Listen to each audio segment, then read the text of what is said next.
बिस्मिल्लाहिर्रहमानिर्रहीम। Class 10th chemistry, हमारा chapter जो है वो पहला है और लेक्चर भी पहला डिस्कस करेंगे।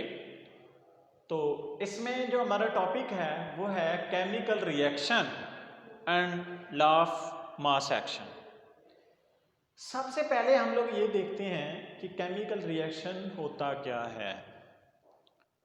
तो इसकी definition, that reaction in which reactants are combine up to form the products. वो वाला रिएक्शन जिसमें रिएक्टेंट्स जो होते हैं वो क्या करते हैं, आपस में कंबाइन अप होते हैं और वो क्या बनाते हैं, प्रोडक्ट्स बना देते हैं। तो उस रिएक्शन को हम कहते हैं केमिकल रिएक्शन। ठीक है। अब क्वेश्चन ये है कि रिएक्टेंट्स क्या होती हैं और प्रोडक्ट्स क्या होती हैं। रिएक्टेंट्स हमारे पास वो सब्सटेंसेस होती हैं, वो अशिया होती हैं जो रिएक्शन के दौरान पार्टिसिपेट कर रही होती हैं, उनको हम कहते हैं रिएक्टेंट्स। और उनके बदले में जो हमारे पास चीज़ बन रही होती है, उनके मिलने के बाद जो हमें चीज़ नहीं हासिल होती है उसको कहते हैं प्रोडक्ट्स कहते हैं। फॉर एग्जांपल, हमारे पास कैल्शियम ऑक्साइड और कार्बन डाइऑक्साइड जो हैं ये आपस में कंबाइन अप होते हैं और ये बनाती हैं कैल्शियम कार्बोनेट। तो इस एग्जाम्पल में ये जो कैल्शियम ऑक्साइड और कार्बन डाइऑक्साइड है ये बेटा हमारे पास क्या है, रिएक्टेंट्स हैं। और इनके मिलने की वजह से, इनकी कॉम्बिनेशन की वजह से हमारे पास जो नेक्स्ट वन चीज जो बन रही है वो कैल्शियम कार्बोनेट है और वो हमारे पास क्या है, एक प्रोडक्ट है। तो मैंने क्या कहा था, that reaction in which reactants are combine up to form the products is called chemical reaction. मतलब रिएक्टेंट्स मिलेंगे और वह प्रोडक्ट बना देंगे तो वो हमारे पास क्या होगा, एक केमिकल रिएक्शन कहलाएगा। ठीक है। अब हम लोग इसकी केमिकल रिएक्शन की टाइप्स को डिस्कस करते हैं। इसकी बेटा दो टाइप है। एक हमारे पास है रिवर्सिबल रिएक्शन, रिवर्सिबल रिएक्शन। ठीक है। और जो इसकी दूसरी टाइप है वो हमारे पास इरिवर्सिबल रिएक्शन की है।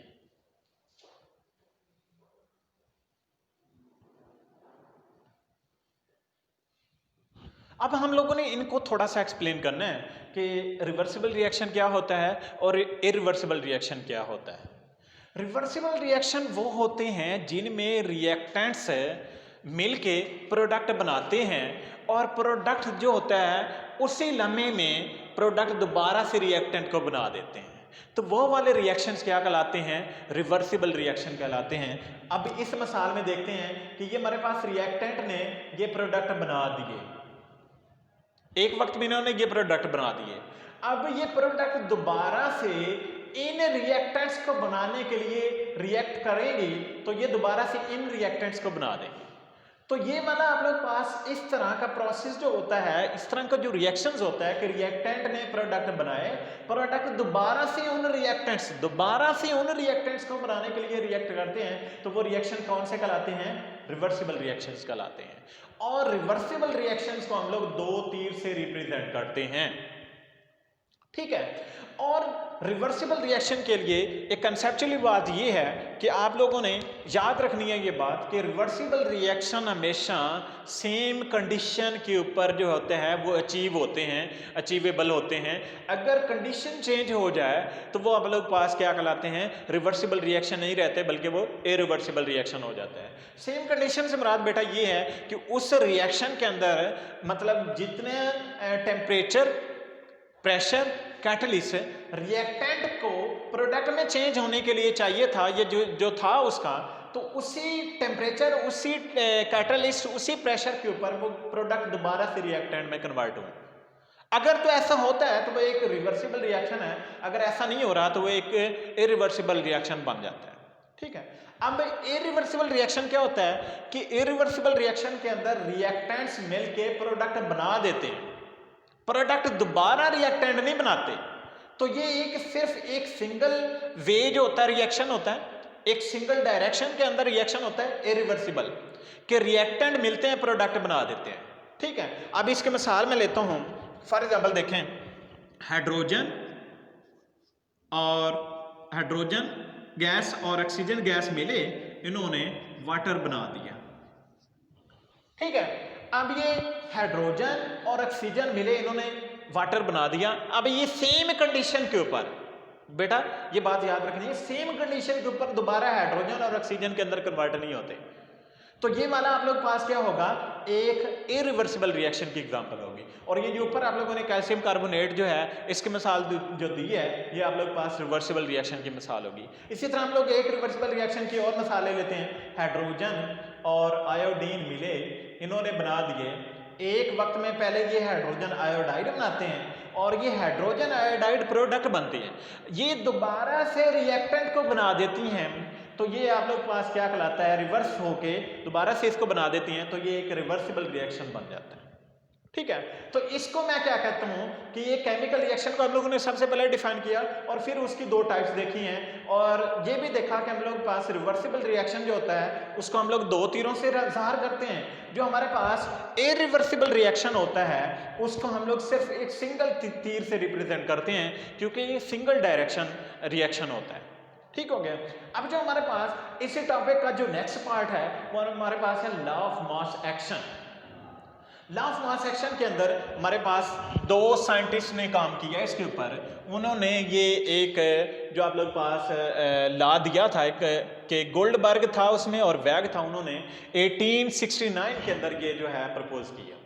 ठीक है, उन्होंने क्या कहा, उन्होंने कहा कि rate at which a substance react is directly proportional to the active mass।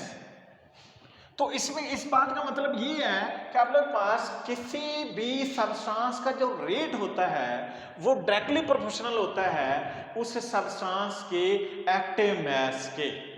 ठीक है, कि मतलब आप लोग पास जितनी उसकी एक्टिव मास ज्यादा होगी उसका रेट भी उतना ही क्या होगा, ज्यादा होगा, क्योंकि डायरेक्ट रिलेशन है। एक चीज के बढ़ने से दूसरी चीज भी बढ़ेगी, एक चीज के कम होने से दूसरी चीज भी क्या हो जाएगी, कम हो जाएगी। तो डायरेक्ट रिलेशन का मतलब क्या है, ये है। ठीक है, तो अब वो क्या कह रहा है कि जितनी एक्टिव मास जो होगी ज्यादा होगी उतना उसका रेट भी ज्यादा होगा। एक्टिव मास से मुराद क्या है, एक्टिव मास से मुराद मूलर कंसंट्रेशन है। एक्टिव मास से मुराद क्या है, मूलर कंसंट्रेशन है, और हम लोग इसका यूनिट मोल पर डीएम क्यूब लिखते हैं। ठीक है, और जो इसकी रिप्रेजेंटेशन की जाती है एक्टिव मास की वो हम लोग स्क्वायर ब्रैकेट से रिप्रेजेंट करते हैं, इसमें हम लोग व्यवहार करते हैं। तो जितनी मतलब कंसंट्रेशन जो होगी मोल्स के अंदर ज्यादा होगी उस चीज का उतना ही ज्यादा रेट होगा। रेट क्या होता है, रेट होता है कि किसी चीज का किसी दूसरी चीज में बदलना, टाइम क्लास चेंज होना। फॉर एग्जाम्पल रिएक्टेंट्स हैं वो प्रोडक्ट में चेंज हो रहे हैं, बदल रहे हैं। टाइम क्लास से आप लोगों ने ये चीज देखना कि रिएक्टेंट जो है वो टाइम क्लास से प्रोडक्ट में किस टाइम क्लास से वो चेंज हो रहे हैं, तो इसको हम क्या कहेंगे, उस रिएक्टेंट्स का रेट कहेंगे। ठीक है, जितनी रिएक्टेंट्स की कंसंट्रेशन फिर ज्यादा होगी उतना ही उसका क्या होगा, रेट ज्यादा होगा। अगर लो कंसंट्रेशन है तो फिर उसका रेट भी क्या होगा, लो होगा। इसी लॉ का दूसरा जो पार्ट है वो कहता है rate of a reaction is directly proportional to the product of active mass of the reacting substances. कि कोई उसमें रिएक्टिंग सब्सटेंसेस जो होंगी उसकी जो मोलर कंसंट्रेशन होनी है उसके प्रोडक्ट के डायरेक्टली प्रोपोर्शनल होगा टोटल रिएक्शन का रेट। ठीक है, अब इसी चीज को हम लोगों ने देखना है। फॉर एग्जांपल हमारे पास ए और बी ये मिलते हैं और ये बना देते हैं सी और डी बना देते हैं, तो ये एक रिएक्शन है। हम लोगों ने क्या कहा, रेट ऑफ द रिएक्शन। ये इस रिएक्शन का रेट अगर हम लोगों ने चेक करना है तो वो हम लोग क्या कहेंगे कि इस रिएक्शन का रेट जो होगा वो डायरेक्टली प्रोपोर्शनल होगा उसमें product of the active masses of the reacting substances. Reacting substances, question ये है कि इस रिएक्शन के अंदर रिएक्टिंग सब्सटेंसेस कौन सी हैं। रिएक्टिंग सब्सटेंसेस जो होती हैं वो रिएक्टेंट्स होते हैं। ठीक है, मतलब जो आपस में फॉरवर्ड में ये रिएक्टिंग सब्सटेंसेस होंगी। अगर हम लोग रिवर्स रिएक्शन देखेंगे तो रिवर्स में ये चीजें रिएक्टिंग सब्सटेंसेस होंगी। तो रिएक्टेंट सब्सटेंसेस के जो एक्टिव मासेस होगी, जो उनकी मूलर कंसंट्रेशन जो होगी, जिसको हम लोग स्क्वायर ब्रैकेट से ज़ाहिर करते हैं, उसके प्रोडक्ट के वो डायरेक्टली प्रोपोर्शनल होगा उस रिएक्शन का रेट। ये चीज़ हम लोगों ने देखनी है। तो मैं लिखने लगा हूं, देखें रेट ऑफ फॉरवर्ड रिएक्शन। हम लोग इसको रिवर्सिबल रिएक्शन की एग्जांपल लेते हैं, ठीक है। रिवर्सिबल रिएक्शन में दो तरह से रिएक्शन होता है, एक में वो फॉरवर्ड होता है और फॉरवर्ड में फिर आप लोग पास वही रिएक्शन प्रोडक्ट दोबारा से रिएक्टेंट के अंदर कन्वर्ट होते हैं, वो रिवर्स हो जाता है, ठीक है। तो rate of the forward reaction देखते हैं। रेट ऑफ फॉरवर्ड रिएक्शन क्या होगा? Directly proportional. Rate of the reaction is directly proportional किस चीज के? प्रोडक्ट ज़रब किस चीज की? Active message of the reacting substances. अब देखें फॉरवर्ड में कौन सी होंगी, ये आप लोग पास पहले फॉरवर्ड देख रहे हैं, हम लोग फॉरवर्ड देख रहे हैं। फॉरवर्ड का रिएक्शन के अंदर कौन सी रिएक्टिंग सब्सटेंसेस? जारी बात है ए और बी होंगी। फॉरवर्ड रिएक्शन के अंदर ए और बी रिएक्टिंग सब्सटेंसेस होंगे। तो अब हमारे पास उन रिएक्टिंग सब्सटेंसेस ए और बी की एक्टिव मास ये देखें मैंने ले ली, ओके। अब जो हमारे पास ये देख लिया हम लोगों ने, तो rate of the forward reaction जो है उसको मैं रिप्रेजेंट करता हूं, रेट को मैं आर कैपिटल से रिप्रेजेंट कर देता हूं और जो एफ होगा वो हमारे पास क्या होगा? फॉरवर्ड होगा, ठीक है। फॉरवर्ड रिएक्शन का रेट, प्रोपोर्शनैलिटी साइन खत्म किया, कांस्टेंट हम लोगों ने इक्वालिटी का साइन यूज किया और हम लोग क्या करते हैं, कोई कांस्टेंट यूज करते हैं, तो ये फॉरवर्ड कांस्टेंट है, फॉरवर्ड रिएक्शन कांस्टेंट है, जो कि क्या होगा? ए की कंसंट्रेशन और बी की कंसंट्रेशन, ये चीज आ गई, ओके। अब हम लोगों ने देखना है rate of reverse reaction. Rate of reverse reaction, reverse reaction is directly proportional. अब रिवर्स में कौन से होंगे? यानी ये प्रोडक्ट है और ये वाली चीजें बना रही हैं, तो ये प्रोडक्ट दोबारा से इसको बना रही हैं, तो ये वाली रिएक्टिंग सब्सटेंसेस होंगी और इनके क्या होगा? रेट डायरेक्टली प्रोपोर्शनल होगा, सी की कंसंट्रेशन और डी की कंसंट्रेशन, ये वाली, ओके। अब हम लोगों ने इसी लॉ से देख लेना है, इसका रेट जो होगा, rate of the reverse reaction R R से रिप्रेजेंट कर दिया, रेट और ये reverse reaction is equal to proportionality find किया, constant of the reverse reaction C की कंसंट्रेशन और डी की कंसंट्रेशन आ जाएगी, ओके हो गया।